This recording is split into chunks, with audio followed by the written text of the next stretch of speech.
May 1st, 1994, Imola, San Marino, the third race of the season. The sun shone over Autodromo Enzo Edino Ferrari, but the atmosphere was tense. The weekend had already seen severe crashes and a fatal accident. Concern overshadowed the excitement of race day. Ayrton Senna's Williams FW16 sped down the start-finish straight at over 300 kilometers per hour. It was a familiar sight, but he had no way of knowing it would be the last. Ahead lay Tamburello, one of the fastest corners in Formula One, a high-speed left bend he had taken countless times before. But this time something went terribly wrong, and in that moment, the world of motorsport changed forever.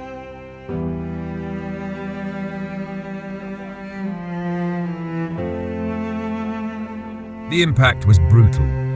Senna's Williams slammed into the concrete barrier at nearly 220 kilometers per hour. Debris scattered across the track as silence fell over the crowd. For a brief moment, the world seemed to hold its breath. Marshals rushed to the scene, waving frantically for medical assistance. Inside the wreckage, Ayrton Senna lay motionless.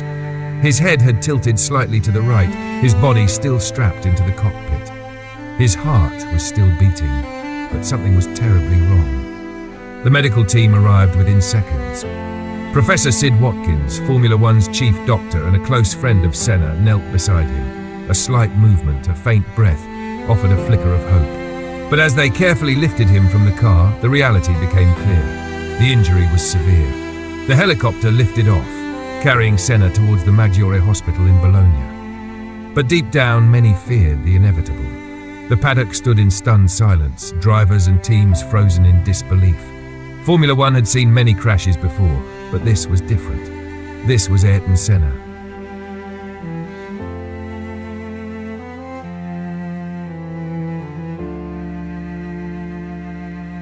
By the time the official announcement came, the world already knew. At 6:40 p.m., Ayrton Senna was declared dead. Terminato 5 minuti fa, purtroppo confermano quella che era stata la diagnosi clinica di morte cerebrale. Ma non resta più alcuna speranza? No, purtroppo nessuna speranza. Ayrton Senna, 3 times world motor racing champion, has died after crashing during the San Marino Grand Prix. World motor racing champion Ayrton Senna has been pronounced clinically dead. Brazil was in mourning. Ayrton Senna was more than a driver.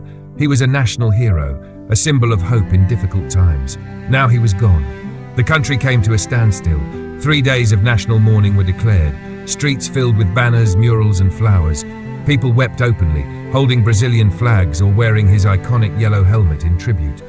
On the day of his funeral, over 3 million people lined the streets of São Paulo, the largest public gathering in Brazil's history. His coffin, draped in the Brazilian flag, was carried through the city in a hero's farewell. Legends of the sport walked alongside him. Alain Prost, once his greatest rival, now carried his fallen friend's coffin, his eyes filled with sorrow.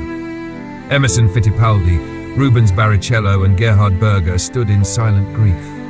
The weight of the moment was overwhelming. A nation that had cheered for him, lived through his victories, now grieved together. Senna had always dreamed of making Brazil proud. In life, he gave them glory. In death, he left behind a legacy that would never fade.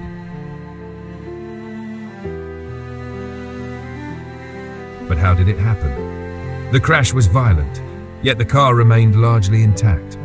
What exactly had taken Ayrton Senna's life? Let's turn back to that moment.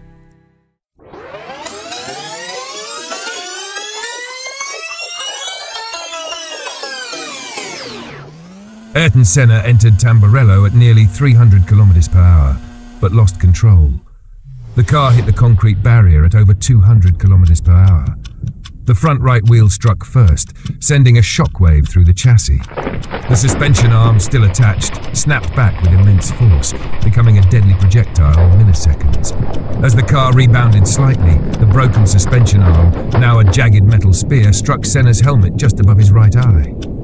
The impact caused severe trauma to his skull and brain. If it had struck just a few centimeters higher or lower, he might have survived.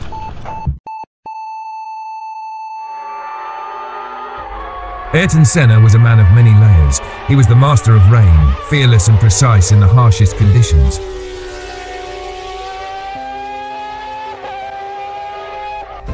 He was a brave heart, willing to risk his own safety for others.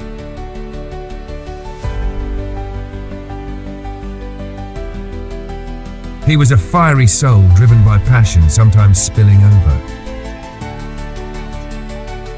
Senna was also a gentleman, capable of grace in the heat of battle. He was a national hero, someone millions looked up to and believed in. But above all, he was human, one who felt deeply, who cried, who loved, who cared.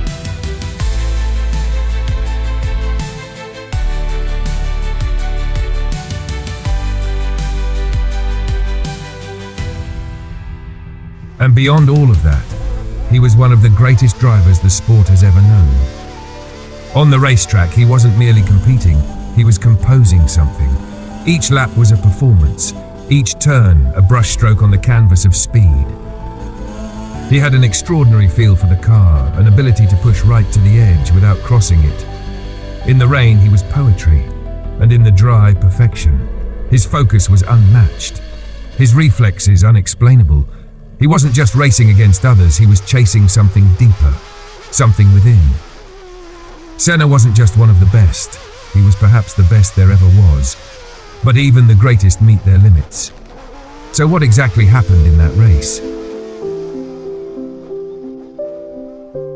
Brazilian driver Ayrton Senna.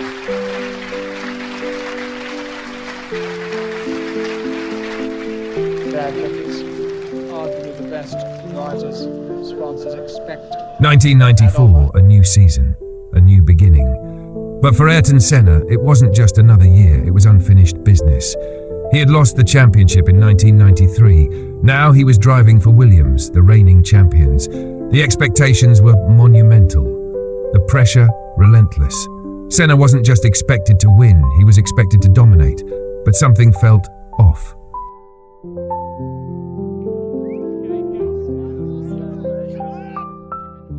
The Williams FW16 was fast, but difficult, twitchy, unstable, unpredictable. That year, Formula One had banned electronic aids, traction control, active suspension, launch systems. The computers were gone, and for the first time in years, the cars had to be tamed by hands alone. Even Senna, arguably the most gifted driver on the grid, struggled to connect with the machine. A year ago, the difference was with the electronic suspension, the cars were riding the bumps a bit better.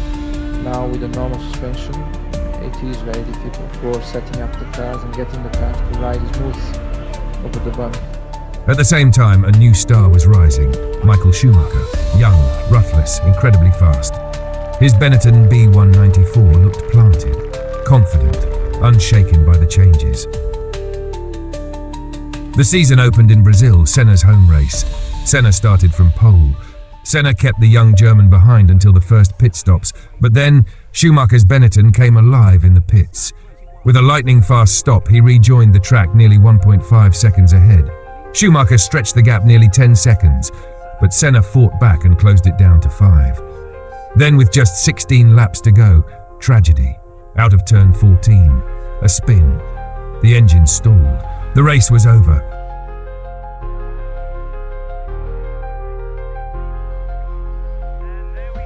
Next came Japan at Ida Circuit. Senna again started from pole, but a collision at the first corner ended his race immediately. 0 points after 2 races. Meanwhile, Schumacher had 2 wins and full momentum. Senna, frustrated and unsettled, confessed privately, "I can't drive this car the way I want, it's not ready." Next stop, Imola, where everything would change.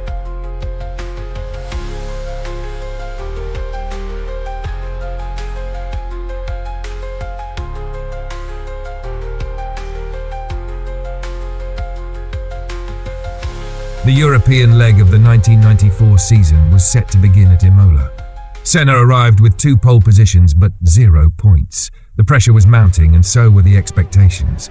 During Friday practice, Brazilian driver Rubens Barrichello suffered a violent crash. His car launched over a curb, smashed into the barriers and flipped. It was horrifying to watch.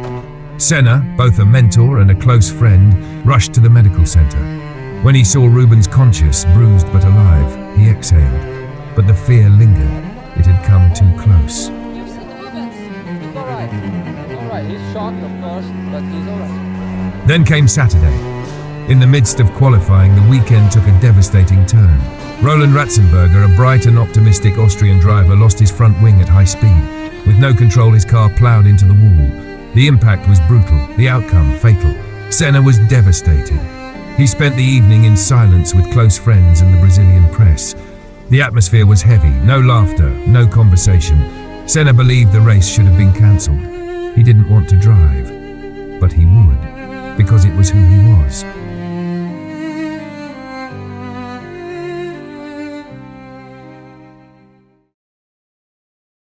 And so, race day arrived.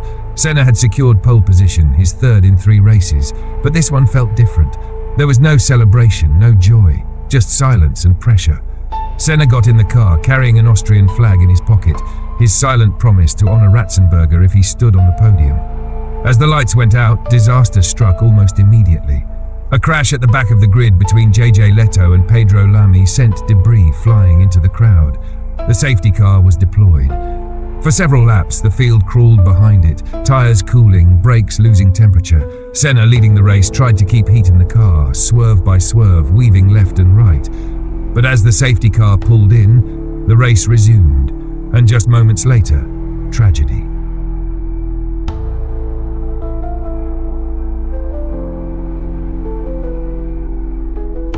All that pressure of 1994, all those technical changes, all those lost points, all those terrifying crashes, and the tragedy of Roland Ratzenberger. Could it all, somehow, have caused Ayrton Senna, one of the greatest drivers of all time, to make a mistake?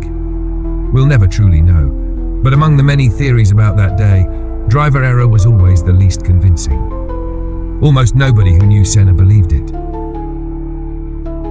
Not the team, not his rivals, not the fans. So attention turned elsewhere. Some pointed out that Senna's car didn't even twitch as it left the track. It went straight, without a hint of correction or oversteer. This led to the belief that something in the FW16 had failed, mechanically or aerodynamically. Theories began to emerge that perhaps a part had broken, or the car had suddenly lost downforce. From there, investigators began to explore the possibility of mechanical failure.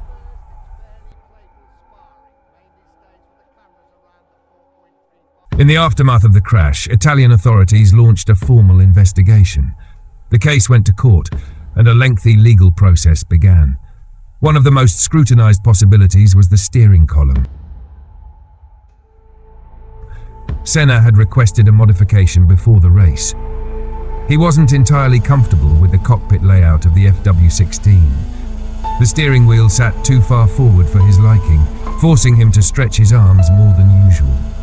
He wanted the wheel brought closer to match previous cars. To achieve this, engineers cut the shaft and welded in a hand-fabricated extension. A technical report concluded that the column had been badly welded and may have cracked and possibly broken entirely just before Senna entered Tamburello. Photographs taken after the crash showed the steering wheel detached from the car. Examinations revealed a jagged, uneven tear where the column had broken. But there was no definitive proof whether it had snapped before the impact or because of it. One of the most debated clues came from onboard footage. In slow motion, Senna's steering wheel appears to shift slightly forward and backward. Some believe this indicated a structural failure. Williams engineers, however, claimed it was normal flex in the design, something still visible in the museum model of the FW16. Skeptics argued that this movement might have been altered after the crash. Although the broken steering column theory remains one of the strongest explanations, there has never been a full consensus. In the end, the court could not reach a definitive conclusion. The theory was considered plausible, but it was never proven. And so, attention turned to other possibilities.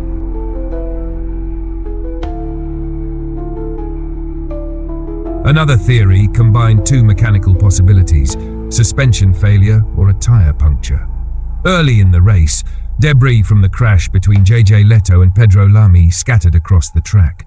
If Senna's car struck a fragment, it might have caused hidden suspension damage or a slow puncture. This theory gained support after a photograph by Paul-Henri Caillet, published in Autosport in February 1997, appeared to show Senna's car heading toward debris just before the crash. Some believed it damaged the right front tyre. Others, like former F1 driver Michele Alboreto, suggested a suspension failure beyond the steering column may have caused the sudden loss of control. Alboreto himself had experienced a high-speed off-track moment at Tamburello years earlier, under eerily similar circumstances. His car had gone straight at nearly full speed, but unlike Senna, he escaped injury. He later remarked how fortunate he had been and how unforgiving that corner could be when something went wrong. Tragically, Alboreto would lose his life in a separate racing accident in 2001. But no conclusive evidence was ever found. No confirmed puncture, no fractured suspension arms, just another plausible but unproven theory.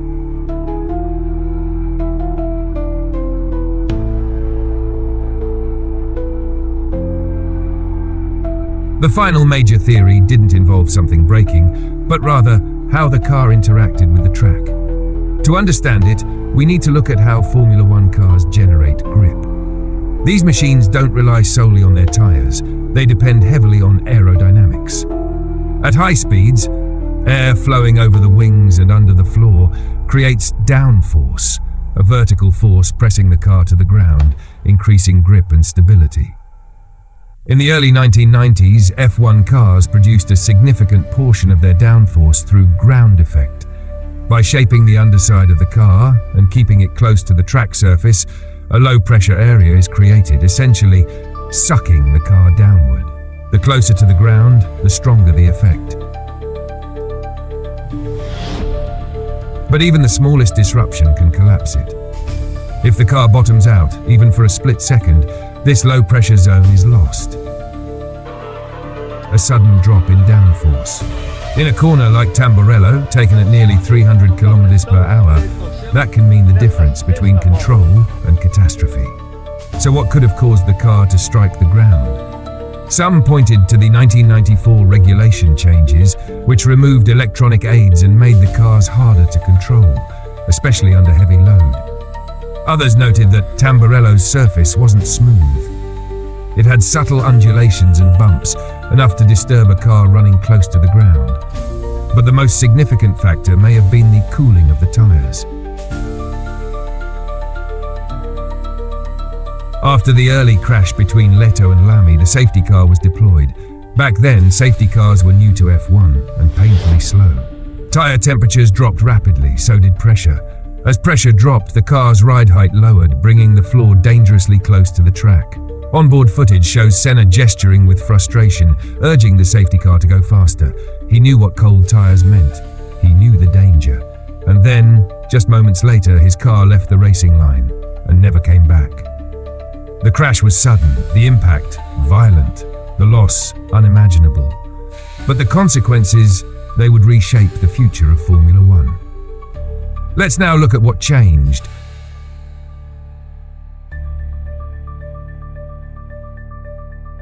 Roland Ratzenberger and Ayrton Senna's deaths in the same race weekend shook Formula One to its core. It wasn't just a tragedy, it was a turning point. The sport could no longer afford to look away.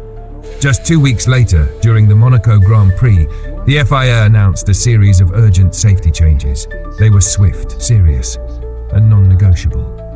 For the Spanish Grand Prix, just one race later, a wooden skid block, also known as a plank, was introduced beneath every car to limit ground effect and enforce minimum ride height.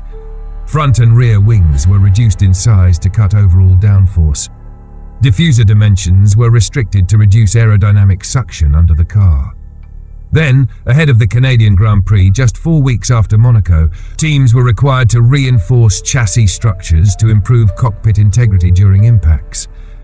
Suspension components had to be strengthened to prevent parts from breaking away violently. The engine airbox was reduced in size, lowering engine power and peak speed. These weren't proposals, they were emergency regulations, and they were just the beginning. Tracks were reprofiled with larger runoff areas, better medical access, and safer barrier technology. And at Imola, the changes were immediate. Tamburello corner, once a high-speed sweep with a concrete wall just meters from the edge, was redesigned into a chicane. The wall was pushed back, gravel traps were added. That corner, once feared, was made survivable. Safety became not just a goal, but a foundation.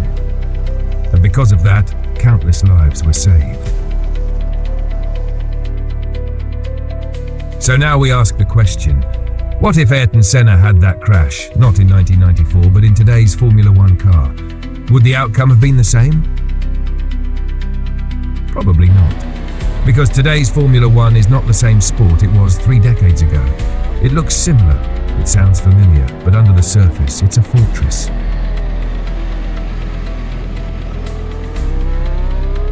Modern F1 cars are built around one mission: survival.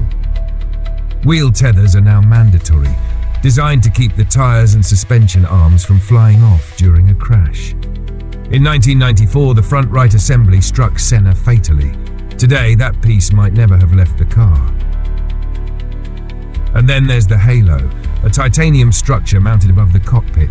Introduced in 2018, it protects the driver's head from flying debris and direct impact. Once controversial, the halo is now universally accepted after saving lives in crashes that might have otherwise been fatal. The HANS device, head and neck support, is required for every driver.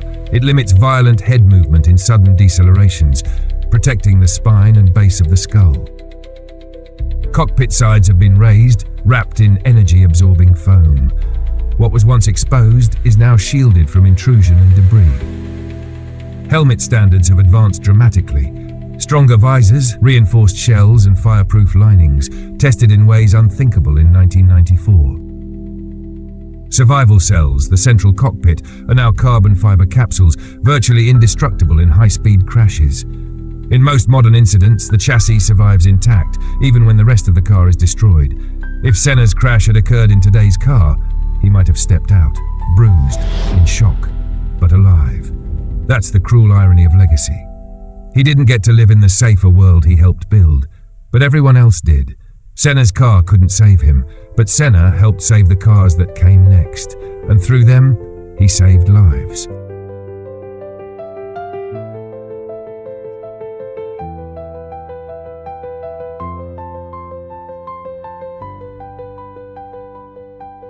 Now we leave the final word to Ayrton. So anytime you go driving, testing or racing, you are exposed to some risks. There are calculated risks and there are unexpected situations that can happen. And you can be gone, just in a fraction of a second. So you realize that you're nobody. Suddenly you're nobody, and your life can have an end sudden.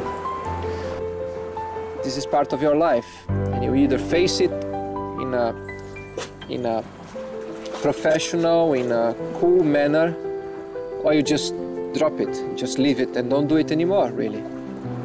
And I happen to like too much what I do to just drop it. I can't drop it. It's part of my life.